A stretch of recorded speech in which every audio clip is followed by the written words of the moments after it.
Hey guys, welcome back to our channel. और आखिरी video में हमने CSS फ्रेमवर्क्स के बारे में जाना था, जिनमें हमारे कुछ टॉपिक्स फ्रेमवर्क के बच गए थे, जिनको हम आज की इस वीडियो में कवर करेंगे। तो चलिए बिना किसी देरी के इस वीडियो को शुरू करते हैं।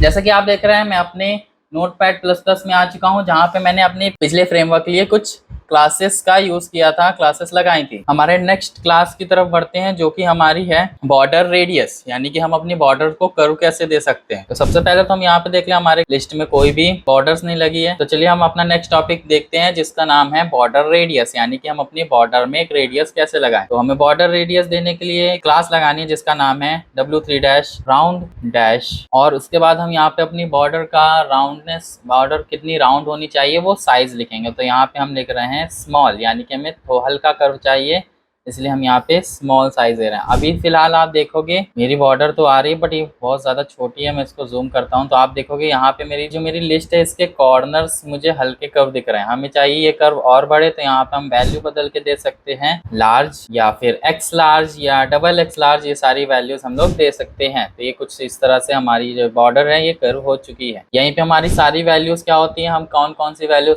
W3 राउंड में दे सकते हैं। तो हमारी जो वैल्यू है वो सबसे पहली है W3 round S small, then उसके बाद medium value, then large, X large और XX लार्ज। ये 5 वैल्यूज हम लोग अपने W3 राउंड में दे सकते हैं, ताकि हमारी बॉर्डर में रेडियस आ सके। देन नेक्स्ट आता है हमारा, जो कि हमारे टेक्स्ट के साइज को डिफाइन करती है। हमारा जो एलिमेंट है उसमें टेक्स्ट की साइजिंग क्या होनी चाहिए, उसके लिए हम टेक्स्ट के साइज को डिफाइन करने, तो हम क्लास क्या लगाएंगे, उसके लिए हम लिखेंगे W3 और यहाँ पे हम अपने टेक्स्ट का साइज बताएंगे। तो साइज हम यहाँ पे बता सकते हैं टाइनी, जो कि सबसे छोटा साइज होता है हमारे टेक्स्ट के लिए। फिर उसके बाद small, medium, large, X large, XX large, XXX large and jumbo. Jumbo हमारे सबसे बड़ा साइज होता है किसी भी टेक्स्ट को डिफाइन करने के लिए, और टाइनी सबसे छोटा साइज होता है। यहाँ पे मैंने फिलहाल टाइनी साइज दिया है। अब यहाँ पे मैं इसका साइज बदल के कर देता हूँ जंबो। तो ये देखिए, जंबो करते ही मेरा टेक्स्ट साइज कितना बड़ा हो चुका है, कुछ इस तरह से। भाइयों, आपको समझ में आया होगा कि टेक्स्ट के साइजेस हम लोग कैसे चेंज कर सकते हैं, और कौन कौन से साइज हम अपने टेक्स्ट में दे सकते हैं। और अब आते हैं अपने नेक्स्ट क्लास पे, जो कि हमारी वर्क करती है टेबल एलिमेंट्स के अंदर। तो हम सबसे पहले तो एक टेबल बना लेते हैं।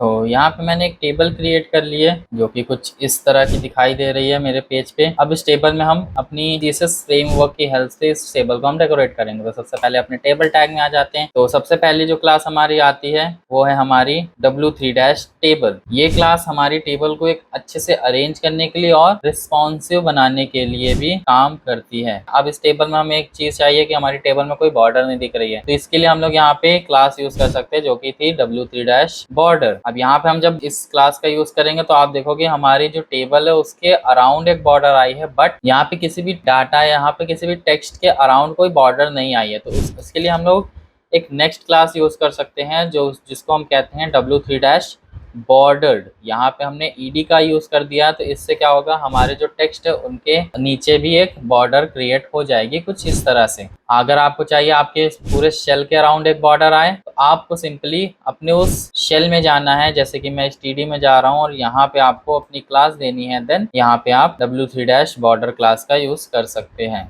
कुछ इस तरह से। तो ये देखिए, हमारी जो सेल है उसके अराउंड एक बॉर्डर आ चुकी है, कुछ इस तरह से। नेक्स्ट क्लास आती है हमारी W3 स्ट्रिप्ड। हमें अपनी टेबल को चाहिए उसमें स्ट्रिप्ड वाइज कलर आए, ब्लैक एंड व्हाइट टाइप में। तो हम इसके लिए यहाँ पे क्लास यूज कर सकते हैं, जो कि है W3 स्ट्रिप्ड। सेव करते हैं। देखिए अब हमारे में क्या हो रहा है, हमारी जो टेबल है वो स्ट्रिप्ड वाइज कलर हो चुकी है। जैसे कि हमारी ये फर्स्ट रो थी, यहाँ पे कोई कलर नहीं। सेकंड रो में हमारा एक कलर आ रहा है, देन थर्ड रो में सेम कलर हमारा जैसे फर्स्ट रो थी वैसा ही कलर आ रहा है। तो यहाँ पे हम जैसे जैसे अपना डाटा बढ़ाते जाएंगे, हमारी टेबल में वैसे वैसे स्ट्रिप्स आती जाएंगी, कुछ इस तरह से। मैं एक बार करके दिखा देता हूँ आपको। यहाँ पे मैंने 2 रोज और बना दी हैं। अब देखिए, मैंने जैसे इसको रिफ्रेश किया, ये स्ट्रिप वाइज हमारा टेबल कलर होता जा रहा है। हम अपनी टेबल में होवर के इफेक्ट भी लगा सकते हैं, जैसे कि W3 होवर दे देते हैं हम, और यहाँ पे दे देते हैं रेड। तो ये क्या करेगा, अगर हमने टेबल टैग में अपना होवर लगाया है तो हमारी जो पूरी टेबल होगी वो हमारी होवर करके आएगी, कुछ इस तरह से। बट यहीं पे अगर हम चाहते हैं कि हमारा कोई एक शेल, पर्टिकुलर शेल हमारा कलर होवरिंग में आए, तो हमें उस पर्टिकुलर शेल में जाके अपना कलर देना पड़ेगा कुछ इस तरह से। होवर डैश ग्रीन कर देता हूँ। चलिए मैं यहाँ पे इसको सेव करते हैं, रिफ्रेश करते हैं। अब आप देख रहे होंगे कि होवर पे जब मैं अपनी उस पर्टिकुलर शेल पे जा रहा हूँ तो उसका कलर चेंज हो रहा है। अब यहीं पे आपको चाहिए जो आपका टेक्स्ट है वो हमें सेंटर में अलाइन होता हुआ दिखाई दे, तो इसके लिए हम लोग W3 सेंटर्ड क्लास, और ये हमारा जो पूरे टेक्स्ट है वो सेंटर में अलाइन हो चुके हैं कुछ इस तरह से। तो हमें कोई भी टेक्स्ट हमें चाहिए सेंटर में अलाइन करना है तो हम उसके लिए क्लास यूज कर सकते हैं W3 सेंटर। तो चलिए अब आगे बढ़ते हैं और जान लेते हैं कि हम अपनी इमेजेस में किन किन फ्रेमवर्क की क्लासेस का यूज कर सकते हैं। तो उसके लिए सबसे पहले एक इमेज लगा लेता हूँ मैं यहाँ पे। अब मैंने यहाँ पे अपने पेज पे एक इमेज इंसर्ट कर लिया है, कुछ इस तरह से आपको दिख रहा होगा जैसे कि। और अब हम चलते हैं अपनी क्लासेस लगाने की ओर कि हम इसमें कौन कौन सी क्लासेस का यूज कर सकते हैं। तो सबसे पहले तो हम क्लास एट्रीब्यूट लगा लेते हैं और यहाँ पे हम लिखेंगे सबसे पहली क्लास होगी जो हमारी, वो होगी W3 राउंड। जैसे कि हम अगर हमें चाहिए हमारी जो इमेज है उसके कॉर्नर्स राउंड में आए तो हम यहाँ पे अपनी क्लास दे सकते हैं W3 राउंड। और यहाँ पे मैंने लार्ज दिया है ताकि मुझे लार्ज साइज में कॉर्नर्स राउंड होते हुए दिखाई। मैं एक काम और कर देता हूँ, मेरे राउंडेड कॉर्नर्स नहीं दिख रहे हैं क्योंकि मेरी इमेज का कलर भी व्हाइट है। तो मैं यहाँ पे अपने बैकग्राउंड में एक कलर दे देता हूँ, मैं फ्रेमवर्क की हेल्प से दे दे रहा हूँ कलर। यहाँ पे मैंने फ्रेम बैकग्राउंड में कलर दे दिया। अब आप देख रहे होंगे मेरे जो कॉर्नर्स है वो कुछ इस तरह से राउंड हो चुके हैं। एक बार मैं फिर से करके दिखाता हूँ आपको। तो अभी फिलहाल आप देख रहे होंगे हमारे जो कॉर्नर है वो एकदम शार्पन है। अब हमें चाहिए कॉर्नर्स राउंड हो जाए तो मैं यहाँ पे क्लास दे दे रहा हूँ और यहाँ पे वैल्यू में कर देता हूँ XXX लार्ज। सेव करते हैं और चलते हैं ब्राउजर पे। रिफ्रेश करते ही आप देखोगे हमारी जो कॉर्नर्स है वो कुछ इस तरह से राउंड हो चुके हैं। देन नेक्स्ट इसी में हम वैल्यू दे सकते हैं, हमें चाहिए राउंडेड में ना आके हमारी जो इमेज है वो सर्कल में आए। तो उसके लिए हम लोग यहाँ पे क्लास देंगे W3 सर्कल। देन सेव करेंगे और ये देखिए हमारी जो इमेज है वो एक सर्कल के अंदर आ चुकी है। यहीं पे हमें इस इमेज की बॉर्डर देना है, हम यहाँ पे W3 बॉर्डर का यूज कर सकते हैं। और यहाँ पे हम बॉर्डर का कलर भी दे देते हैं ताकि हमें अच्छे से अपनी बॉर्डर दिखाई दे। तो मैंने यहाँ पे बॉर्डर लगाई है, फिलहाल नहीं दिख रही होगी, जरा सा मैं इसको जूम करता हूँ और आप देखेंगे इसके कॉर्नर्स में एक पतली सी बॉर्डर आ चुकी है। देन नेक्स्ट क्लास हमारी जो आगे है उसकी हेल्प से हम अपने इमेज में फिल्टर्स लगा सकते हैं। तो सबसे पहली क्लास है जिसमें हम अपनी इमेज में फिल्टर लगाएंगे वो है W3 ओपेसिटी। कुछ इस तरह से हम अपनी क्लास, अपनी इमेज को ट्रांसपेरेंट कर सकते हैं। हम W3 ओपेसिटी को 3 वैल्यूज दे सकते हैं। तो सबसे पहली वैल्यू है हमारी W3 ओपेसिटी डैश मैक्स, इसके थ्रू हम अपनी इमेज में मैक्सिमम ओपेसिटी दे सकते हैं। देन थर्ड आती है हमारी W3 ओपेसिटी डैश मिन, इसके थ्रू हम अपनी इमेज को मिनिमम ओपेसिटी में डिफाइन कर सकते हैं। और यहीं पर अगर हमें चाहिए, यहाँ पे हमने मैक्सिमम ओपेसिटी दे दी है अपनी इमेज की और हमें चाहिए हम जब इस पे होवर करें तो हमारी जो इमेज है वो हमें क्लियर दिखाई दे, ओपेसिटी पूरी तरह से हट जाए। तो उसके लिए हम यहाँ पे क्लास लगा सकते हैं W3 होवर डैश ओपेसिटी, फिर इसके बाद डैश लगा के हमें लिखना है ऑफ, यानी कि यहाँ पे हमारी ओपेसिटी बंद हो जाएगी कुछ इस तरह से। अब देखिए मैं अपना कर्सर लेके जा रहा हूँ तो मेरी इमेज मुझे क्लियर दिख रही है जैसे ही मैं अपना कर्सर लेके जा रहा हूँ यहाँ। देन इसके बाद हमारा नेक्स्ट इफेक्ट आता है या फिर कह सकते हैं फिल्टर आता है जो कि है W3 ग्रे स्केल। इस फिल्टर की हेल्प से हम अपनी इमेज को ब्लैक एंड व्हाइट इफेक्ट दे सकते हैं। इसमें भी हमारी 3 वैल्यूज होती हैं। पहली है W3 ग्रे स्केल, सेकेंड आती है W3 grey scale dash max और थर्ड आती है हमारी W3 ग्रे स्केल डैश मिन। मैक्सिमम में हमें मैक्सिमम ग्रे स्केल इफेक्ट मिलेगा और मिनिमम में हमें मिनिमम ग्रे स्केल इफेक्ट मिलेगा। देन थर्ड क्लास हमारी आती है W3 शेपिया। इस इफेक्ट के थ्रू हम अपनी इमेज को रेडिश ब्राउन कलर दे सकते हैं कुछ इस तरह से। यहाँ पे हम 3 वैल्यूज, जैसे हमने पिछले क्लासेस में पढ़ा, हम 3 वैल्यूज दे सकते हैं। पहली तो है W3 शेपिया, देन सेकंड है W3 शेपिया डैश मैक्स और थर्ड आती है हमारी W3 शेपिया डैश मिन। मैक्स और मिन का मतलब तो यहाँ आपको समझ में आ गया। मैक्सिमम शेपिया इफेक्ट के लिए हम मैक्स का यूज करेंगे और मिनिमम शेपिया इफेक्ट के लिए हम लोग मिन वैल्यू देंगे। Then next and last class हमारी आती है जो कि है ग्रिड्स के लिए। हमें अपनी वेबसाइट को रिस्पॉन्सिव बनाना है फ्रेमवर्क की हेल्प से, तो हम ग्रिड्स का यूज कर सकते हैं। तो कैसे करना है यूज, चलिए देखते हैं। तो ग्रिड्स लगाने के लिए सबसे पहले हम एक डिव टैग लगाएंगे और उसमें क्लास देंगे जो कि होगी W3 डैश रोज। अब हमने यहाँ पे रोज क्यों दिया, आखिर हमारी जो भी ग्रिड्स होती है वो भी एक कॉलम्स और रो के हेल्प से ही बनाई जाती है, तो इसलिए हमने यहाँ पे क्लास दिया W3 डैश रो। अब इस रो में हम एक और डिव लगाएंगे जो कि हमारे एलिमेंट के साइजेस को डिफाइन करेगा, तो उसके लिए हम यहाँ सबसे पहले तो हम एक क्लास यहाँ पे देंगे जो कि होगी W3 डैश कॉल्स। यहाँ पे हम सबसे पहले एक डिव लगाएंगे जहाँ पे हमारी एक क्लास जाएगी W3 डैश रो। अब यहाँ पे मैंने रो क्यों दिया है, क्योंकि हमारी जो ग्रिड्स होती हैं वो भी आखिर एक रो एंड कॉलम्स की हेल्प से ही बनाई जाती है, तो इसलिए हमने सबसे पहले डिव दिया है और जहाँ पे हमने रो बताया है। देन नेक्स्ट एक डिव लगाएंगे जहाँ पे हम अपने कॉलम्स को बताएंगे, तो उसके लिए हम क्लास देंगे W3 डैश कॉल और यहाँ पे स्पेस देके हम कुछ नंबर्स लिखेंगे जो कि है S2 S।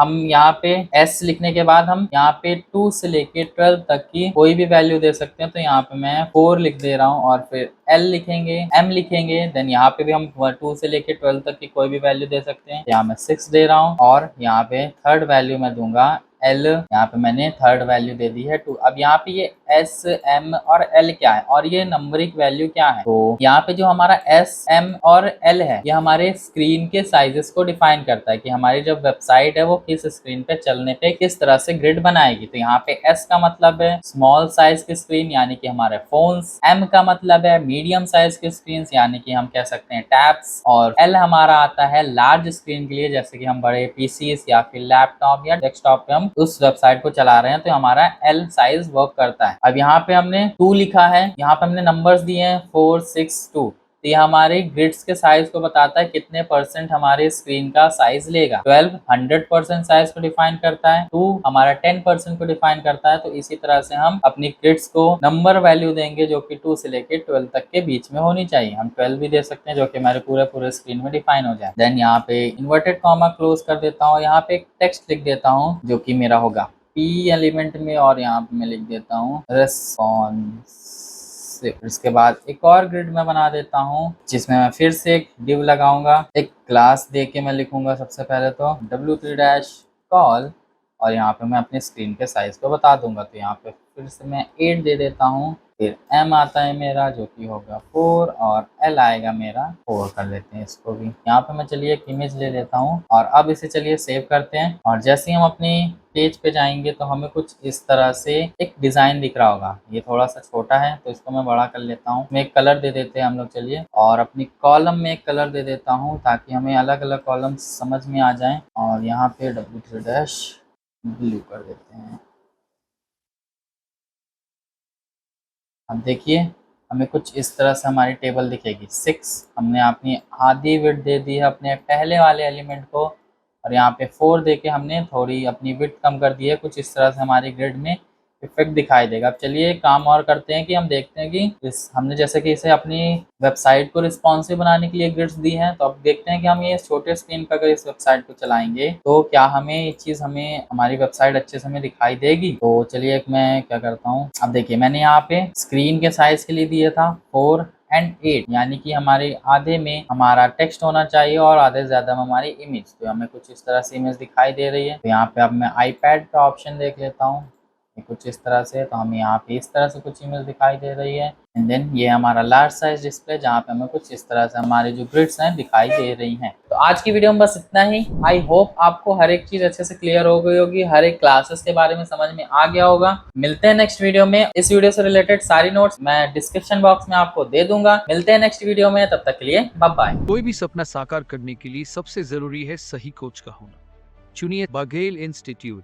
को और करें अपने skill oriented CS and IT courses का सपना साकार। Download the app now.